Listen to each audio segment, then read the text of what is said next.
Railway history is full of famous events, technology and people. From the early railway pioneers, the Rainhill trials to Mallard's record-breaking run and beyond. For over 150 years, these remarkable vehicles have been crucial on front lines across the world. I'm going to talk to the UK's top specialists to reveal this moving history and the amazing people involved. Today, we're unearthing the story of ambulance trains.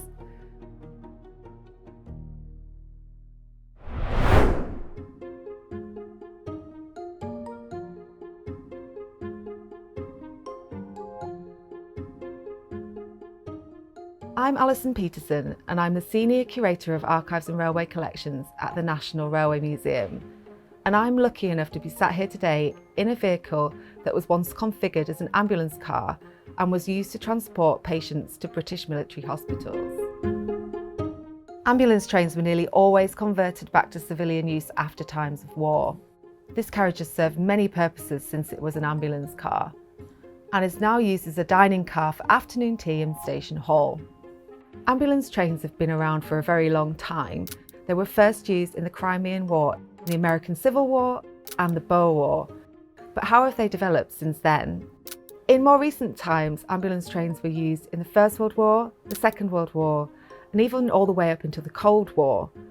They were used all over the world in France, Turkey, East Africa, and modern-day Ukraine. An ambulance train journey could be a couple of hours or a number of days. Ambulance trains were key for transporting people home safely, but they also encountered great dangers on their way. I'm meeting with Dr. Brian Robertson, who was commander of the Ambulance Train Squadron Royal Army Medical Corps and a renowned specialist in ambulance train history. He was on reserve until 1994, and he can certainly help me unearth some stories about what it was like to travel on trains like this. My expertise goes back to my military service, where I was involved with ambulance trains in the British Army of the Rhine for 15 years. And between 1985 and 1994, I commanded a unit called the Ambulance Train Squadron, RAMCV. I was responsible for 10 trains. They each had 13 coaches, and we were able to lift 500 casualties, a mix of lying and sitting, with a staff of 50. So it was very, very cost effective. We had a bit of a mantra back then that ambulance trains didn't move anybody anywhere fast. But what we did do was we moved large numbers, long distances, in warmth, light, receiving, sustaining, nursing and medical care. The very first movement of casualties by rail was actually in the Crimean War, 1855. The British laid 7 miles of track from the port of Balaclava up to the siege of Sebastopol. And I think if I remember rightly, the date was the 4th of April, 1855. 4 wagons came down from the siege area down to the port, carrying wounded lying on straw. And that was the very first time people had realised that actually you can do things quicker on rail than with mules and horses that they'd done before. So that was, if you like, the start. That was the birth of moving people by rail. The first proper ambulance train, first proper British one, I should say, was in the South African War, when they converted 7 trains of local rolling stock, but one in particular was made in this country. The Princess Christian Hospital train was built by the Birmingham Railway Wagon and Carriage Company, or Carriage and Wagon Company, in effect flat packed, shipped out to Durban, reconstructed and operated throughout the South African War. That particular train was funded by the British Red Cross and other benefactors, and it was without doubt the start of ambulance trains as we know them. So this engineering drawing that we have on the table here is from the First World War, and I wondered if you could tell me a little bit about how this vehicle is arranged and what the different parts of the train did. As we can see, it was an incredibly long vehicle. Yes, it is. In terms of terminology, this is described as continental ambulance train. That is the same as overseas ambulance train. Sometimes there's a lot of confusion over terminology. There's also a lot of confusion over numbering. Once you get your head round it, you can work it out. So what you've got here is you've got the standard 16-coach continental or overseas ambulance train. And you'll notice there are these big letters in front of each. And each of these had a role. But the really important thing is they were all standard. So wherever you had a train, you could go to coach N and coach O and know they were ward coaches in every one. And so this nomenclature became very, very important. Your standard train would carry 320 lying patients, 76 sitting patients, and had a staff of 47. Now that's very interesting because our trains, when in the Cold War, we went through several iterations to get what we called a standard train that again carried a total of 500, staff of 56. So there is some parallel, and we learn from history. We learn how things need to be done. So this early French vehicle here is very different from this continental ambulance train drawing here. One of the key differences is the French was a four-wheeled wagon that was totally unsprung, so it was terribly uncomfortable for the wounded soldiers. Once we get to this sort of train, you've got proper bogie carriages and all that goes with them. Something like 400 tons, it gives us some figures there, 900 feet in length. We did things slightly differently. We had three sections to a train. We divided into 3 blocks, and one block were the stretcher patients, equivalent to these ward coaches. The middle block was what we called the admin block, so it had our staff accommodation, it had our kitchen diner for staff, and it had a luggage van that was also our train command post. You can get very disorientated on trains. Yeah. And it's important you've got your place of duty, and so everyone had their own place of duty they went to, and that's where they worked, but then they needed to know where they slept and where they ate and where they reported things. Wow. And that's quite important. Now the same would have applied here. There are various things that are of interest. I don't think it was in the standard one, but certainly in the things like the number 17, 16 and 17 train actually had baths. Only one, but they had a bath. We didn't even have showers on our trains. I tried for years to get our masters but I said, it's very easy, you can do it. They wouldn't do it. And in fact, that photograph on the front of the book is one of the steam-heated locomotives that provided steam to heat the train. One really important point is that the postcard was very, very important. It had its heyday, in fact, in the First World War. It then went out of fashion, and there are very, very few postal items in the Second World War because people were using envelopes, and envelopes got thrown away. This first one is from the Caledonian Railway in Scotland. They produced number 23 overseas ambulance train. But they produced this postcard, and the interesting thing about this postcard was they sold it where they exhibited the train. So they would take the train to various places around Scotland, Perth and Stirling and Glasgow, and the public queued to go and look at the train, and they paid whatever it was. Some places it was only a penny, other places it was a shilling, which was an awful lot of money in those days. But also they bought the souvenirs, and this was in effect a souvenir of the train. And then people wrote them on the back and posted them home. But this was all being done in Scotland. And I've seen examples of this particular card where people have written on it, when this train comes to Edinburgh, you must see it. It's lovely, and people were really identifying with what we were doing for the servicemen. These two are very interesting because this is First World War abroad. So now we've got the overseas trains operating, and this one is somebody's written home and they're saying, my address is number 34 ambulance train, BEF, France. And that's all you needed to put on to get a letter to somebody. This one illustrates that they couldn't say what they were doing. They couldn't say, I'm at the Somme or I'm at, Arras or wherever. They just couldn't do that because the censor wouldn't let them.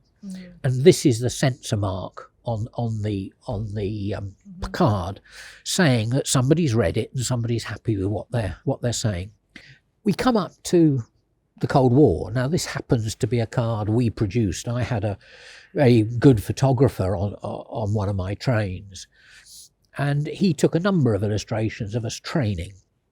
And they were then converted into postcards this particular one was converted into a postcard that we used to write home with. It does show one very important operational point, though. Everything we did was from ground level. And you see that's the height you've got to get a stretcher to get it into the train. So postal history is important. Postal history can teach us an awful lot about what goes on, and it can sometimes plug the gaps. We were the custodians of a very long history that goes right back to the South African War, and we looked on ourselves as the modern custodians of that heritage. But sadly, come 1994-5, the British Army decided it didn't want trains anymore, and they were all totally disbanded, and all the rolling stock was scrapped. But I prophesy we will need ambulance trains again. They need to be modern trains, modern stock, and designed to meet modern medical needs. We have the story of ambulance trains in all kinds of different formats in our collection. We have drawings, we have photographs, oral histories, we've got people's diaries. So this is a really interesting format of archive that we have in our collection. So this image shows some voluntary nurses outside an ambulance train in Huddersfield in 1916. And it just shows the kind of formats that we have. So for example, this is a negative. It would have been turned into a positive photograph. These glass negatives need to be kept in nice cool conditions so that the lacquer on top of them is nice and stable. So this has been saved by the company, by the museum for many, many years. And you can see the details of people's faces really, really clearly. So it is possible to blow this positive image up and really see the expressions on people's faces. So you can see how these voluntary nurses might have been feeling at the time. This is preserved as part of a much bigger collection, but it was also kept by the Lancashire and Yorkshire Railway to show the effort that was going into the war from them. So people coming to research our archives may not be aware of this kind of record that we have, that is a real mixture between railway history and military history with some real social history of the women involved with the war. I'm lucky enough to be joined by Christine Hallett, Professor of Nursing, and Joe Mellodew, PhD student in history. They're both going to talk with me about some of the stories of the nursing and medical personnel on board. And of course, I have a few things from the archives that I would love to show them. I got to know something about ambulance trains because I was working on the history of nursing. So that was kind of my angle into it. In about 2004, I started working on the history of nursing during the First World War. And I was looking at the practices and techniques, the clinical work of the nurses. And I was reading their diaries and letters. And I found that a lot of those diaries, a lot of the letters referred to their work on ambulance trains because nurses were circulated through different experiences in different kinds of hospitals. And they always mentioned that that either they wanted to be posted to an ambulance train or they really loved working on an ambulance train. So I thought, these trains sound very interesting. But my work is very much looking at the way nurses experienced the trains between 1914 and 1918. During my bachelor's, for my sort of end of degree dissertation, I was looking at the chain of evacuation in general. Trains were a big part of that, especially sort of from the casualty clearing stations. And Christine was my supervisor on that as well. So obviously we sort of spent a lot of time talking about nurses' experiences. And then we also sort of worked on a separate piece looking at ambulance trains specifically, sort of different representations of official photographs compared to, I guess, the reality of being on board. We've got some interesting things to talk about today. So we're going to start off by looking at these documents on the table here. And these show an ambulance train being exhibited around the UK during the First World War before it was going to go off and serve on the continent. One of the really interesting things about these photographs is that the carriages look enormous. They look so wide. And I that must be some kind of trick of the lens, I think, to a certain extent. But in reality, they would have had stretchers all the way down this corridor. There would have been stretchers, there would have been patients, 3 deep on the bunks, and then stretchers all the way along the corridor. And nurses in their diaries they write about picking their way between stretchers to care for the men. So there's a reality to it, but there's also an element of propaganda, because they showed this in images that would be seen by the folks back at home, but they never showed the mess and the mud and the reality of the clinical practice at home. The thing that strikes me most, because I'm a nurse historian, is the way the nurses are dressed, the uniforms of the nurses. Not a single one of them is in a First World War Queen Alexandra's Imperial Military Nursing Service uniform. So not a single one of them is a qualified military nurse. Quite a few of them are VADs. They're definitely VAD volunteer nurses who were very important workers, clinical workers during the First World War. And soldiers would refer to the VADs as very adorable darlings. There were hardly any VADs on trains. So the nurses in the photograph, I think they are being used as propaganda. But something that we've spoken about a lot, especially in terms of things like flowers and sort of pressed ironed white linen, in reality, it wouldn't have lasted very long. I think especially, during offensives like the Somme and Passchendaele, when you've got 500, 600, 700 men being loaded on, some of them having to be left because there just wasn't space for them. It's sort of pretty unlikely, that everyone was going to have a designated bed, as it looks like here. And especially then for the nurses who are having to then look after them and treat them, they're not going to have as much space as it maybe looks like they did in reality.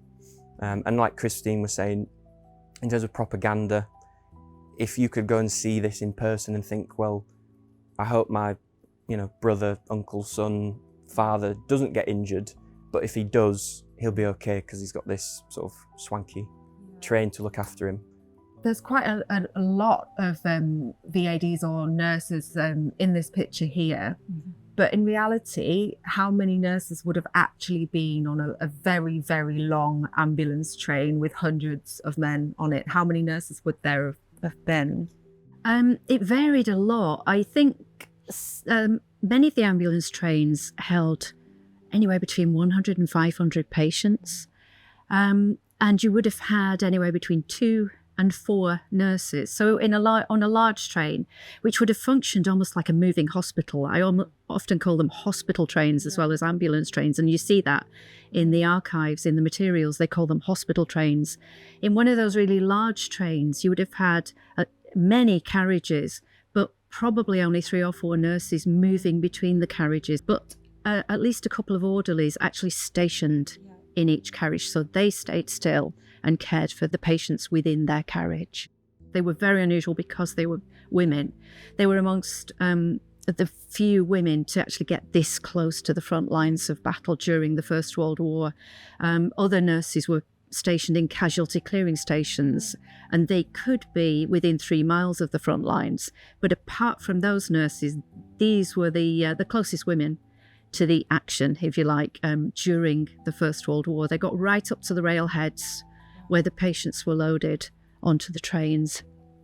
There's also the fact that they were given sort of the lowest priority on the railways. So even though they were doing sort of life-saving work and that they were bringing men sort of, to and from hospitals, when it came to trains carrying new troops, new equipment, new munitions, ambulance trains were sort of pretty low down the list, regardless of what they were doing. In some cases, I think from the front line to sort of Rouen, it would take something like 28 hours because there was just constant stops and blockages, and then making way for trains carrying sort of more important items, I guess, as well. So on this table in front of us, we've got a number of engineering drawings and technical photographs that were produced by railway companies. So I wondered if you could tell me a little bit about this drawing, which is of a sterilising tank, and what it might reveal about the kind of work that was undertaken on the trains.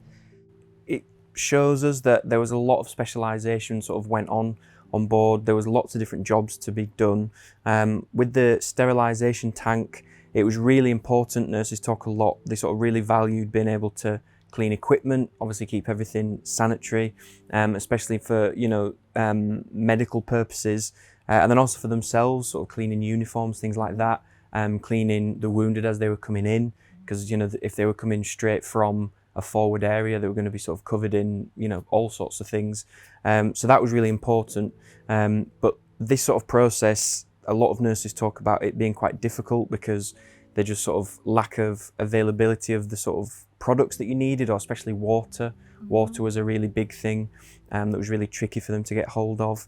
There was sort of a bit of borrowing or maybe gathering of things when they'd pass through towns or villages as best they could. There's also things like here, like the treatment room, again, sort of quite specialist, not necessarily easy on a moving train, but it was something else that nurses would be involved in. It would also be the doctors, the orderlies, trying to essentially do as much as they could before reaching base hospitals, where obviously sort of more sophisticated, you know, operations and care and things like that could take place.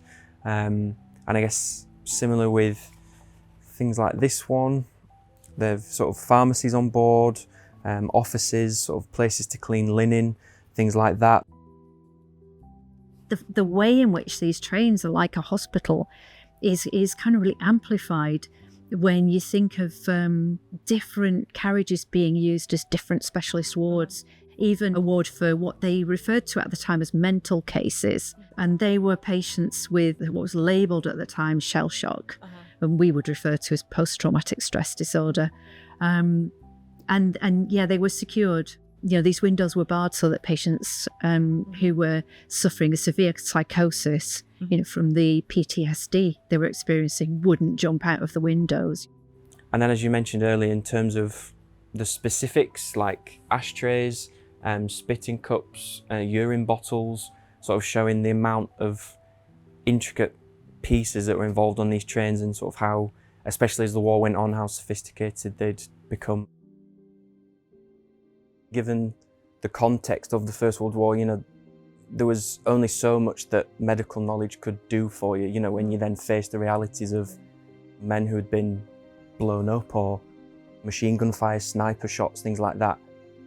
Some wounds obviously had been seen in previous conflicts, but the scale that it was on in the First World War, there was only so much that, I guess, prior experience or medical knowledge could really do for you. And that quite often in the diaries comes out as feeling quite overwhelming. The fact that, you know, you had these men who clearly needed help, but there wasn't really much that could be done, or, you know, that was feasible to be able to help them. And that weighed quite heavy on the minds, because, you know, they were there to look after people and fulfill that job and fulfill that role, but it just wasn't always possible. I think it's worth saying that once someone had got onto one of these trains and was being treated, there was an enormous feeling of relief to be travelling away physically from the horrors of the front. The female presence, they would then sort of be the metaphorical and the literal shoulder to cry on. You know, men were wanting to talk to women. They'd not had a female presence for months on end. You know, they'd left wives behind, mothers behind. So these women sort of ended up taking on a lot more than what they were there to do, essentially. It is clear that ambulance trains play a major part in railway and military history. The stories of the people on board are really hard-hitting and range from the dreadful to the hopeful. And we're privileged enough to hold these stories in our archive. Anyone can come and see our archive, so if you're interested, look at the description for further details. And if you enjoyed this video, please like and subscribe.